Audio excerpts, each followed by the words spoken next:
Yes, indeed, Matt. I mean, it really does seem to be underpinned by all the news we're hearing about oil prices in a slump yet again today. I mean, at the end of the day, what the Saudis are trying to do, as you very well know, with their Saudi Vision 2030 is to diversify this economy away from a dependency on oil revenues. And one of the ways they're trying to do that is through the tourism sector. They say they want to have 120 million visits, not just by Saudis, but also by expatriate tourists as well by 2030. They also say they want to be a top 5 global destination. And they're looking at megacities to do that. Now, one of those mega projects is the Qiddiya projects. We had a chance to catch up with the CEO. This is something that the Saudis want to see in the end be about 2.5 times the size of Walt Disney World. Let's listen into what he had to say. The good news is we're not making a market. This is a marketplace that we know exists. There's a customer base that's hungry for the things that we're going to be offering, and it's a proven customer base. We just have to watch their spending habits and their behaviors today to know that these customers are here.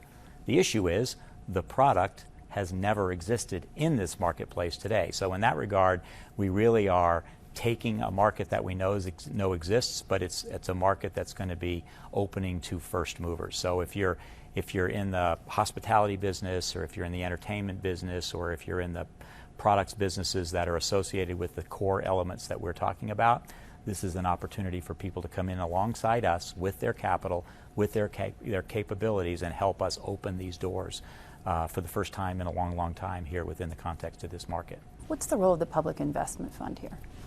The Public Investment Fund is our primary shareholder. The Qiddiya Investment Company has been constructed as a private company. It's a share-based company, and today the shareholder is the Public Investment Fund. But ultimately, over time, whether it's through joint venture relationships that we'll have on individual assets, all the way up to participation at the company level through purchasing some of those shares, there are a range of opportunities that are going to be available in concert with the Public Investment Fund. The good news is that by investing with us and participating with us, you're really investing alongside a very potent sponsor, both financially and sort of as it relates to alignment with the key strategic things that will drive this business forward as we open these marketplaces up. Do you anticipate a little further down the road that we could see a Qiddiya, particularly a few years from now, considering an IPO? Certainly one of the strategies that we could deploy. Ultimately, what we will do is build this business, and then we'll look at all the opportunities sort of to maximize the value that we will have created. IPO is one sort of obvious way that we could see this moving in the future.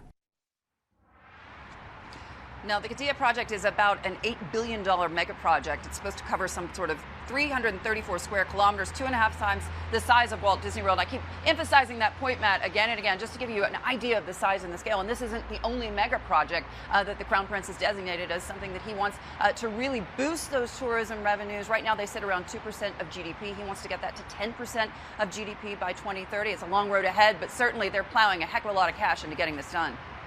Yeah, but Hadley, given the reputation, at least in some quarters, of Saudi Arabia, especially after the killing of Jamal Khashoggi, won't people be hesitant about investing and visiting the kingdom itself?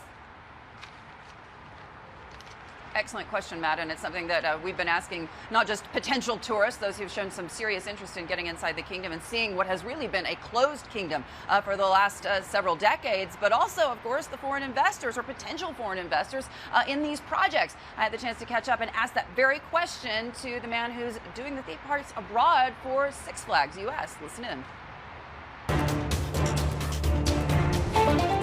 We maintain that Saudi Arabia is a great market for us, and the United States and Saudi Arabia have been allies for many years. So we take a look at the investment opportunity, and we're very proud of where the Vision 2030 is going and to be on the forefront. I've already been working here for the last year and a half. I've seen a tremendous advancement in society and the culture, and we're very, very proud to be a part of that advancement. So we look forward to the future and look forward to working with Qiddiya as we open up the gates in 2023. So you're not worried about the headlines? We're not. But there you have it, Matt. They're not. They're not concerned about the headlines, and they're not willing, it seems, to bypass the opportunity to be involved in this $8 billion project, because at the end of the day, this is not just about the global tourism market is finding its way to Saudi Arabia. It's really about keeping Saudis inside the country. At the moment, they seem to think that some $26 billion of Saudi money is spent abroad every year, and they want to get that cash back inside the kingdom.